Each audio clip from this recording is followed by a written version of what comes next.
Good morning, friends. This is Kat from Cat Yarns. Have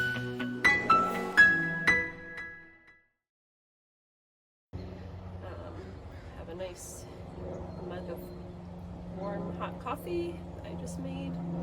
Working on latte art. It's not coming along so well. Still, after about 2 years of a machine, haven't been able to manage any kind of real latte art.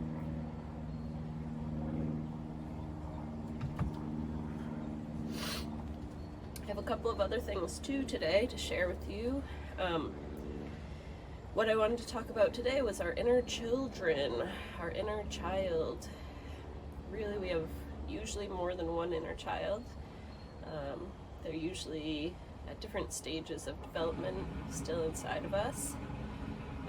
And they're not the enemy. That's the important part that I want to mention, is that they are just fine as they are and need to be supported and loved. That's why they're there.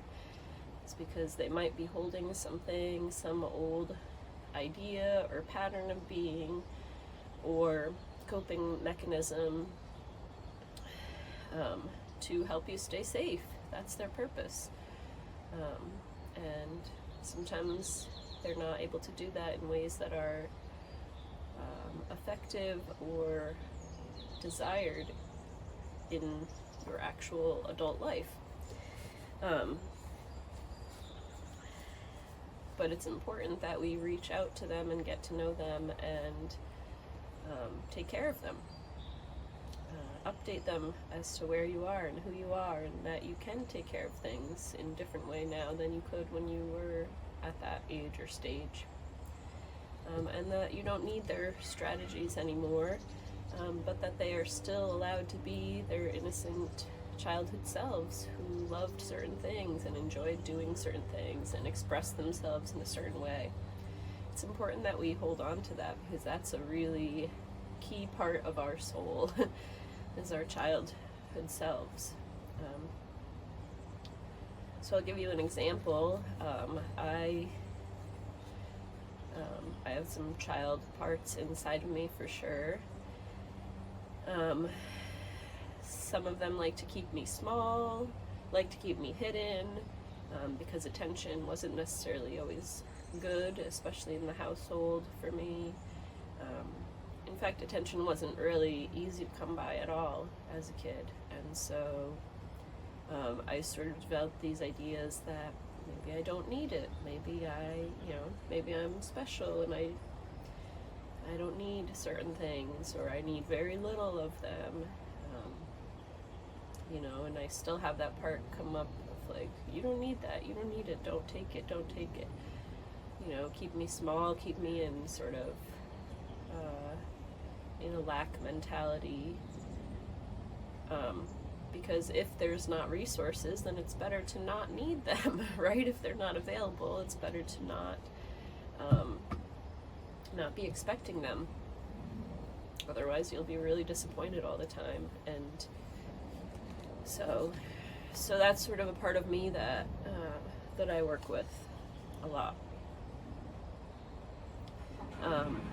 I like to give my inner child the opportunity to express themselves. They're not all she. That's why I didn't say to express herself. I have some male parts in there.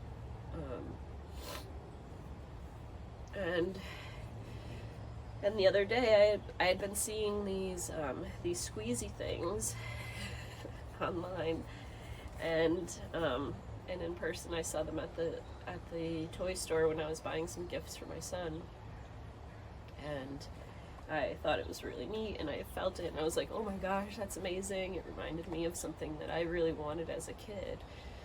When I was little, probably I want to say 8 or 9 years old, one Christmas, what I really wanted that Christmas, and we did not have a lot of money, so we had to be kind of mindful about what we were asking for. But what I wanted that year was a little squeeze stress ball guy, and it was this little, like, I'll put a picture up if I can find it, kind of like that pink rubber, like of those pink rubber balls that bounce really high, the super balls. It was like that pink rubber, this little football shaped guy on a black stand, and he's full of some hard or, you know, kind of hard gel. And when I felt this, I was like, oh my gosh, that's exactly like that thing. Now, that Christmas, I did get that. I got that. That was my big sort of present that year. And what did I choose to do? Well, I took some scissors that were extremely sharp, and I, Christmas Day, decided I'm going to see what's inside of this thing. So I took the scissors and I cut a little slit on the side, and it oozed out this clear gel, never healed up. It was completely destroyed the day that I got it, and that was my one big thing that I wanted. I put it in a drawer, in this dresser drawer that I had, and it just leaked out completely into the drawer and solidified, hardened the whole thing there. It was there for years, just sort of as a reminder of like, well, what I want to say is, you're so dumb. That's not nice, right? I'm not dumb. It was a childhood curiosity that I had, and I made a bad decision, and I destroyed something that I really wanted, and it was really disappointing to me, and I did it to myself. But that doesn't mean I'm dumb. I made a poor choice, and it can be forgiven, and should be forgiven. So, Kat, I forgive you. It's okay. Look what we got now. This was $6, well worth it. I'm opening it with you here. I'm so excited about it. It's called a Nido Dream Drop. Dreamy, smooth squeeze. And we're going to open it together here. I like this packaging. The rainbow makes me so happy. I'm going to show you this other set of tarot cards that I got that sort of is the same theme. My inner child loves bright colors. When I was 8, I used to wear this hot pink polka dotted hat sideways on my head with a bowl cut. I thought I was so cool, you know? And that part of me is still inside of me, and she's still there. That part of me that loves to wear bright colors and doesn't care what people think about me, you know? It's a very powerful part whose energy I can tap into again and foster by being in communication, because it's just my inner parts. Okay, we got it open. Oh yes. Here's a little top. Oh boy. Yes. How exciting. Yes. Oh, it's so nice. It comes with this little stand that you can hold, this little squishy thing. And then this is it's a perfect feel. Ah, that's really nice. And just giving myself the opportunity to play with something is a gift. That's a gift to me, and I don't have to worry about being immature. That I'm 41 years old, right? I'm in my 40s. I'm a mom, you know. I'm a professional. I'm a teacher, and yet, and still, and importantly, I get to take care of my inner children and express and allow them to express in ways that work. Right? They have such powerful energy, and they have such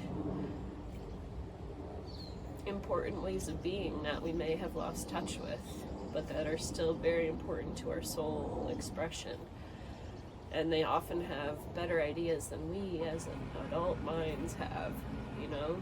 And so if we allow them to express, if we listen to them, and if we purposefully turn towards them, we will have a better integration into ourselves, right? Where we will be more in line, where our parts won't feel the need to act up in sideways ways or in loud ways to get our attention, because we are not used to paying attention to them when they have a smaller voice, when they're asking for certain things, right? So me saying yes to getting this toy yesterday, saying like, yeah, I really do want that, it's $6, you know, like, this will bring me a lot more joy. This has already brought me more than $6 worth of joy, right? And I said yes to my inner self, to little Cat, and she's so happy right now, and I'm so happy, right? Because it is me. It is me.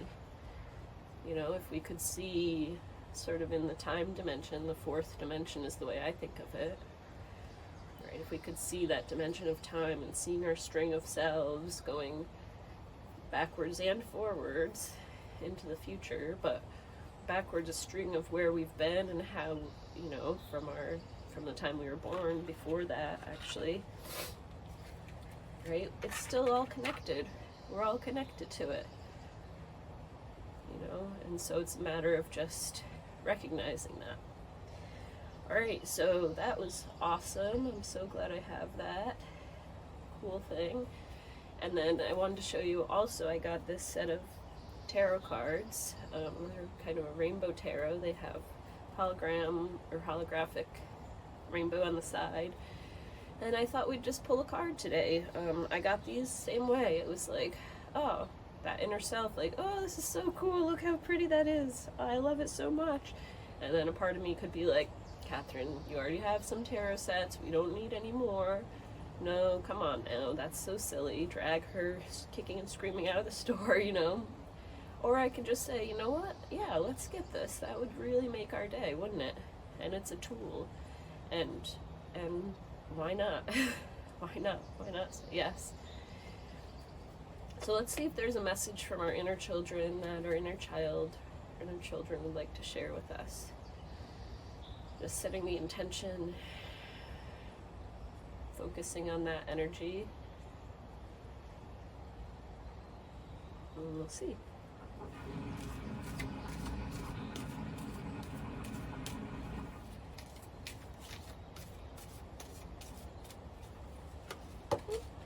Okay, we got a few.